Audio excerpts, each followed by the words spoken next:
தொடர்ந்து இந்நேரத்திற்கான தலைப்புச் செய்திகளை பார்க்கலாம்.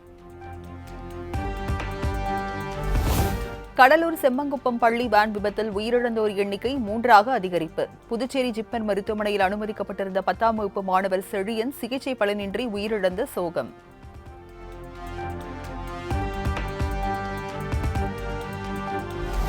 பள்ளி வேன் மீது ரயில் மோதிய விபத்தில் ஒரே குடும்பத்தை சேர்ந்த 2 பேர் உயிரிழந்த சோகம். 11ஆம் வகுப்பு படித்து வந்த சாருமதி என்ற மகளையும் 10ஆம் வகுப்பு பயின்று வந்த செழியன் என்ற மகனையும் இழந்து மீளா துயரத்திற்கு சென்ற குடும்பத்தினர்.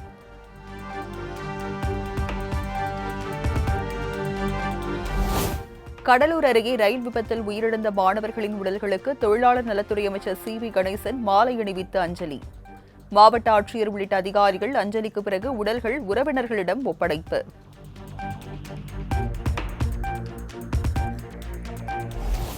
ரயில் விபத்தில் உயிரிழந்த மாணவர்களின் உடல்கள் சொந்த ஊருக்கு கொண்டு வரப்பட்டது. மாணவர்களின் உடலை பார்த்து உறவினர்கள் மற்றும் கிராம மக்கள் கதறி அழுத சோகம்.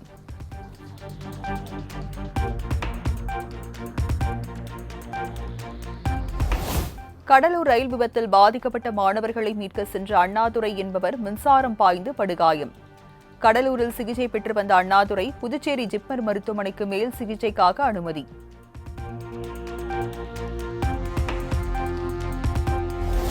கேட் கீப்பரின் அலட்சியத்தாலேயே பள்ளி வேன் விபத்தில் சிக்கியதாக நேரில் பார்த்தவர் அதிர்ச்சி தகவல். ரயில்வே கேட்டை முறையாக மூடாததே விபத்துக்கு காரணம் என்றும் குற்றச்சாட்டு.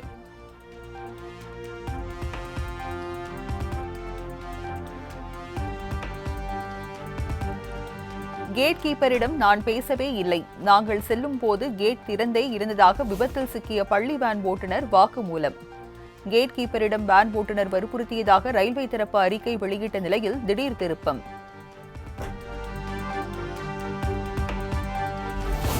ரயில்வே கேட்டை வேன் ஓட்டுநர் திறக்க சொல்லவில்லை, கேட் கீப்பர் சொல்வது முற்றிலும் பொய் என காயமடைந்த மாணவர் பேட்டி. விபத்து நடந்த பிறகும் கூட கேட் கீப்பர் வரவில்லை என குற்றச்சாட்டு.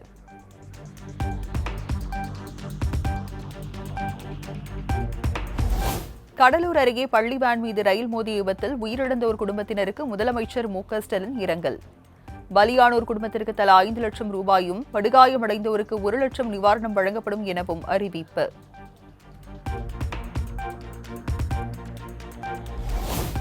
பள்ளி வேன் மீது ரயில் மோதிய விபத்தில் உயிரிழந்தோர் குடும்பத்தினருக்கு தலா 5 லட்சம் நிவாரணம், படுகாயமடைந்தோருக்கு 2.5 லட்சமும் காயமடைந்தோருக்கு 50,000 ரூபாய் வழங்கப்படும் என்றும் ரயில்வே சார்பில் அறிவிப்பு.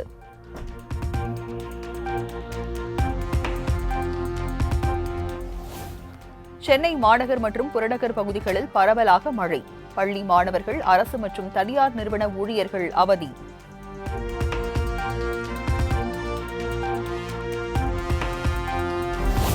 பணி நிரந்தரம் கோரி போராட்டத்திற்கு புறப்பட்ட பகுதி நேர ஆசிரியர்கள் கைது செய்யப்பட்டதற்கு எடப்பாடி பழனிசாமி கண்டனம்.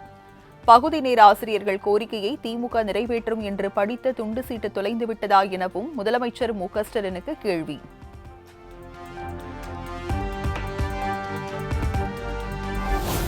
மக்களை காப்போம், தமிழகத்தை மீட்போம் என்ற பெயரில் அதிமுக பொதுச் செயலாளர் எடப்பாடி பழனிசாமி 2வது நாள் சுற்றுப்பயணம்.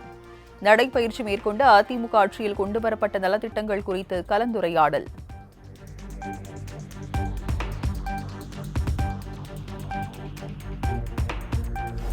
சென்னை அண்ணா அறிவாலயத்தில் ஜூலை 18 திமுக நாடாளுமன்ற உறுப்பினர்கள் குழு கூட்டம். முதலமைச்சர் தலைமையில் நடைபெறும் கூட்டத்தில் நாடாளுமன்ற கூட்டத்தொடர் குறித்து ஆலோசிக்கப்பட உள்ளதாக பொதுச் செயலாளர் துரைமுருகன் அறிவிப்பு.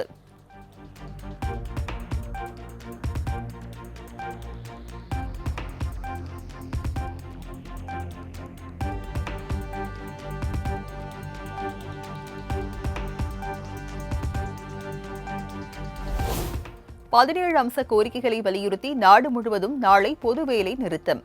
தமிழ்நாட்டில் ஆட்டோக்கள், டாக்ஸிகள் இயக்கப்படாது என பல்வேறு தொழிற்சங்கங்கள் அறிவிப்பு.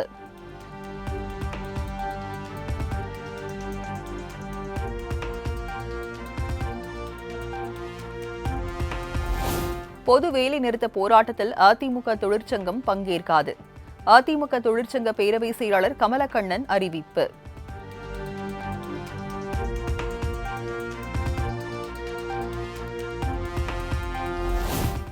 நாளைய பொதுவேலை நிறுத்தத்தில் ஈடுபட்டால் சம்பளம் பிடித்தம் செய்யப்படும்.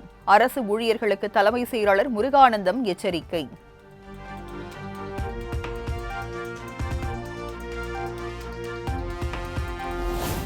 வல்லக்கோட்டை முருகன் கோயில் குடமுழுக்கு விழாவில் தனது உரிமை மறுக்கப்பட்டதாக காங்கிரஸ் கமிட்டி தலைவர் செல்வ பெருந்தகை குற்றச்சாட்டு. ஒரு அதிகாரி தவறு செய்ததற்காக ஒட்டுமொத்த அரசையும் குறை கூற முடியாது எனவும் விளக்கம்.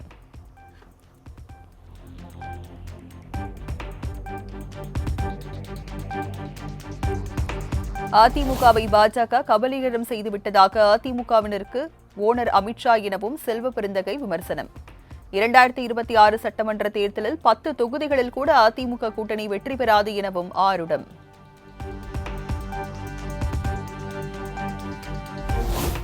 தங்களை பொறுத்தவரை அமித்ஷா சொல்வதுதான் கட்டளை. மணப்பாறையில் அமமுக பொதுச் செயலாளர் டிடிவி தினகரன் பேட்டி.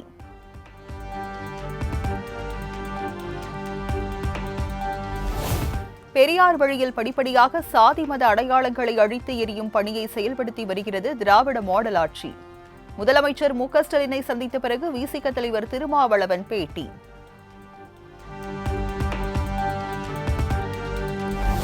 பாமக நிறுவனர் ராமதாஸ் மீது களங்கம் கற்பிக்கும் வகையில் செயல்பட்டதாக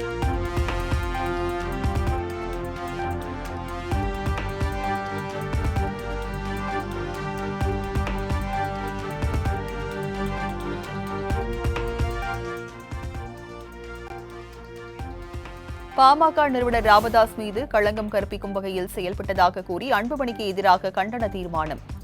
பாமகவுக்கு களங்கம் ஏற்படுத்தும் வகையில் செயல்படுவோரை தேவைப்பட்டால் தற்காலிக நீக்கம் செய்யலாம் எனவும் தீர்மானம் நிறைவேற்றம்.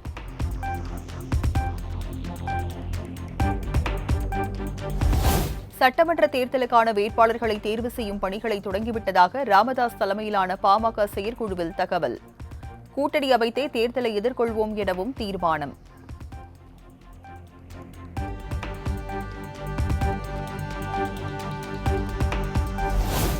விழுப்புரம் தைலாபுரத்தில் ராமதாஸ் இல்லம் முன் அன்புமணி ஆதரவாளர்கள் தீக்குளிக்க முயற்சி.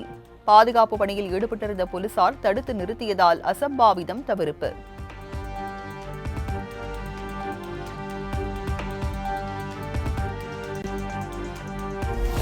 நிதித்துறை சிறப்பு செயலாளர் அருண் சுந்தர் தயாள் உரிமையில் பேசுவதாக ஊழியர்கள் புகார்.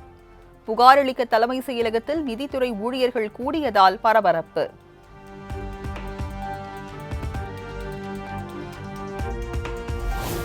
போதைப்பொருள் வழக்கில் கைது செய்யப்பட்டுள்ள நடிகர்கள் ஸ்ரீகாந்த், கிருஷ்ணாவிற்கு நிபந்தனை ஜாமீன். சென்னை உயர்நீதிமன்றம் உத்தரவு.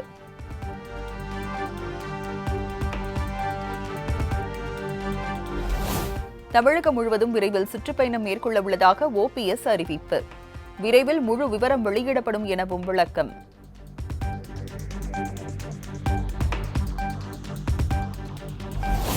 தஞ்சாவூர் அருகே காரும் மினி லாரியும் நேருக்கு நேர் மோதி விபத்து. சுற்றுலா சென்ற 4 பேர் உயிரிழப்பு, 3 பேர் படுகாயம்.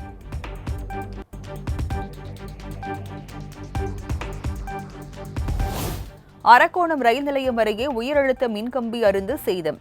சென்னை நோக்கி செல்லும் ரயில் சேவைகள் பாதிக்கப்பட்டதால் பயணிகள் அவதி.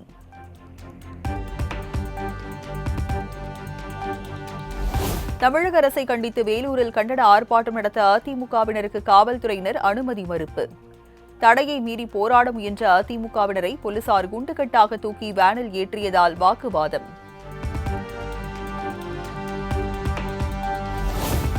கருத்து சுதந்திரம் என்ற பெயரில் அரசியல்வாதிகளின் பேச்சுக்களை அமைதியாக வேடிக்கை பார்த்துக் கொண்டிருக்க முடியாது. சைவம் வைணவம் குறித்த முன்னாள் அமைச்சர் பொன்முடியின் சர்ச்சை பேச்சு வழக்கில் சென்னை உயர்நீதிமன்றம் அதிருப்தி.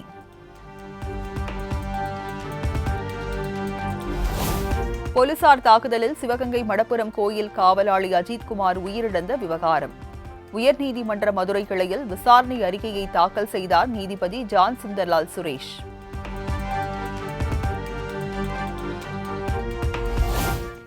கோயில் காவலாளி அஜித்குமார் வழக்கில் விதிமீறல்கள் மற்றும் குற்றம் நடந்ததற்கான முகாந்திரமும் உள்ளது.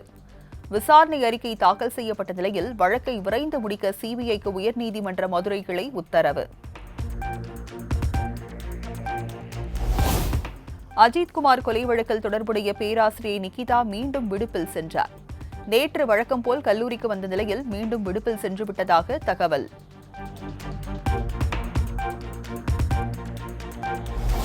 தமிழகத்தில் நாளை அரசு பேருந்துகள் வழக்கம் போல் இயங்கப்படும். நாடு தழுவிய வேலை நிறுத்தத்திற்கு தொழிற்சங்கங்கள் அழைப்பு விடுத்திருந்த நிலையில் போக்குவரத்துத்துறை அமைச்சர் சிவசங்கர் திட்டவட்டம்.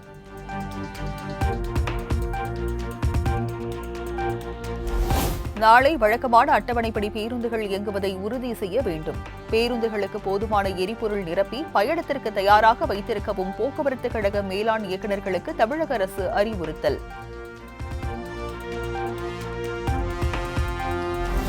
திருச்சி மாவட்டம் பின்னத்தூர் பெரியகுளத்தில் வெகு விமரிசையாக நடைபெற்ற திருவிழா. கெண்டை, கிழுத்தி, விரால் போன்ற நாட்டு வகை மீன்களை பிடித்து கிராம மக்கள் உற்சாகம்.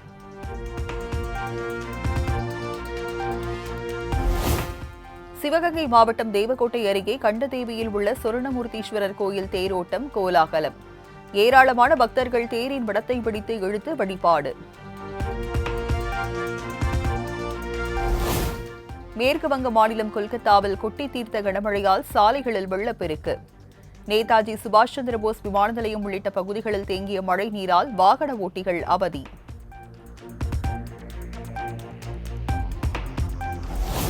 பிரிக்ஸ் மாநாட்டத்தை தொடர்ந்து தலைநகர் பிரசிலியா சென்ற பிரதமர் மோடிக்கு இந்திய வம்சாவளியினர் உற்சாக வரவேற்பு. இசைக்கு ஏற்ப நடனமாடியும் ஆன்மீக பாடல்களை பாடியும் உற்சாகம்.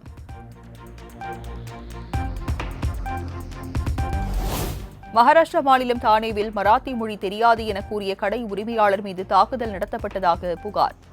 மகாராஷ்டிர நவநிர்மாண் சேனா கட்சியினரை கண்டித்து வியாபாரிகள் போராட்டம்.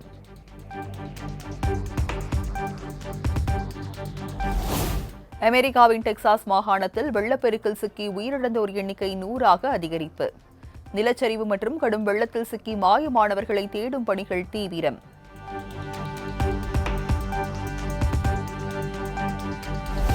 வங்கதேசத்தில் இருந்து இறக்குமதி செய்யப்படும் பொருட்களுக்கு 35% வரி விதிப்பு.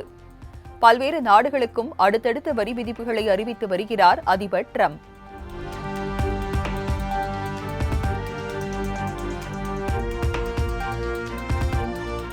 சென்னையில் ஆபரண தங்கத்தின் விலை சவரனுக்கு 400 ரூபாய் அதிகரிப்பு. 1 கிராம் 9,060 ரூபாய்க்கும் 1 சவரன் 72,480 ரூபாய்க்கும் விற்பனை.